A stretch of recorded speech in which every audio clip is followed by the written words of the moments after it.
প্রথমে বুঝতে পারি না যে সাধারণ একটু যন্ত্রের কারণে আমার মেয়ের জীবন চলে যাবে, তাহলে আমি আমার কাছে চাইতাম না। ভাই আপনাদের একটু উঠে দেন, মিডিয়াটা উঠে যাবে।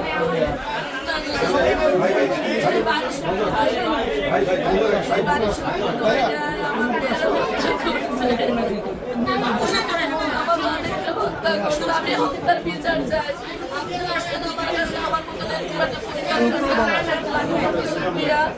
আপনি যেহেতু আসছেন, আজকে আমার দাবি আপনার মতন একজন মানুষ আমি পাশে পাইছি। আমি একজন গরিব অসহায়, আমার পক্ষে সম্ভব না আমার এখানে ওখানে টাকা দিয়া মানে এটা ধামাচাপা মানে বিচার করাবো। আপনাদের সহযোগিতার কারণে আমার মেয়ের ন্যায্য বিচারটা আমি পাবো, আপনার কাছে আমি আশাবাদী। আর আজকে আমি সিসিটিভির ফুটেজটা দেখতে চাই। আমরা আজকে দেখবো। সর্বাত্মকভাবে আপনাদের সাথে থাকবো মতো, এবং এই বিচারের দায়িত্ব আমি নিজে নিচ্ছি। বিচার সুষ্ঠু তদন্ত এবং বিচার আমরা অবশ্যই নিশ্চিত করবো, এটা আপনাদের কাছে এলাকাবাসীর কাছে আমাদের ওয়াদা। আমরা অলওয়েজ আপনাদের সাথে যোগাযোগ থাকবে, প্রতিনিধি যারা আছেন এখানে তাদের সাথে, এবং কোথাও কোনো গাফলতি ঘাটতি থাকলে আপনারা দেখলে আমাদেরকে জানাবেন। আর আপনাদের এটা নিয়ে কোনো খরচ বা দৌড়াদৌড়ি এগুলো কিছু লাগবে না, এটা সর্বাত্মকভাবে আমরা যা করার আমরা করবো। জাস্ট আপনাদের যেখানে উপস্থিত হওয়া কথা বলার সেখানে বলবো। এখানে সর্বক্ষণে সহযোগিতা পাইছে আপনার যুব সমাজের তুষার ভাইয়ের কাছে। আমরা এখানে কথাবার্তা বলে সাথে কথা বলবো, আপনি আসেন।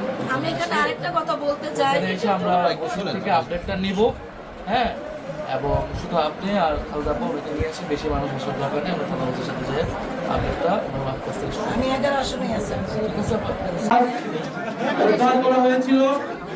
আমরা তার পরিবারের সাথে, সেই শিশু কন্যার মায়ের সাথে, তার পরিবারের সাথে আমরা সাক্ষাৎ করেছি আমি, এবং পুরো ঘটনা বিস্তারিত শুনেছি।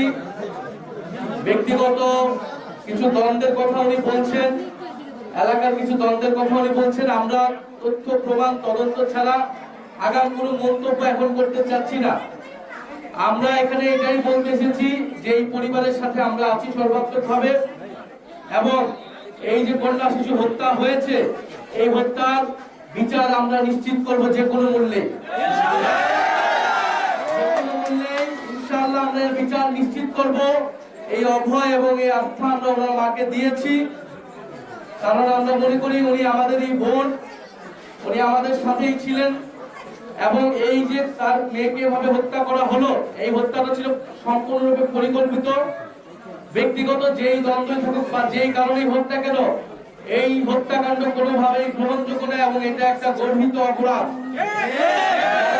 যারা এটার সাথে জড়িত ছিল প্রত্যক্ষ এবং পরোক্ষভাবে, তাদের কঠোর থেকে কঠোর শাস্তির আওতায় আনা হবে। এলাকার যত বড় প্রভাবশালী হোক না কেন, বাড়িওয়ালা হোক না কি হোক, সেইটা কোনো বিবেচনা নেওয়া হবে না। পুলিশ প্রশাসন নিরপেক্ষভাবে কাজ করবে, এবং এই হত্যাকাণ্ডের বিচার আমরা দ্রুত সময়ের মধ্যে নিশ্চিত করব। আমরা থানার ওসির সাথে যেই দিন ঘটনাটি ঘটেছে 24 ফেব্রুয়ারি, সেদিনই আমরা ওনার সাথে আমি ফোনে কথা বলেছি, থানার ওসির সাথে কথা বলেছি। মামলা নেওয়া হয়েছে, পোস্টমর্টেম রিপোর্ট আসলে আপনাদের পুরো ঘটনাটা বোঝা যাবে কিভাবে হত্যাকাণ্ড হয়েছে, কিভাবে মারা গিয়েছে মেয়েটি। এবং ওনারা যাদেরকে সন্দেহ করছেন, সেই সন্দেহভাজন তাদেরকেও প্রশাসন, আইন শৃঙ্খলা বাহিনী তারা খতিয়ে দেখছে। আমরা আশা করি দ্রুত সময়ে, অলরেডি একজন আসামি গ্রেফতার হয়েছে, সন্দেহভাজন একজন।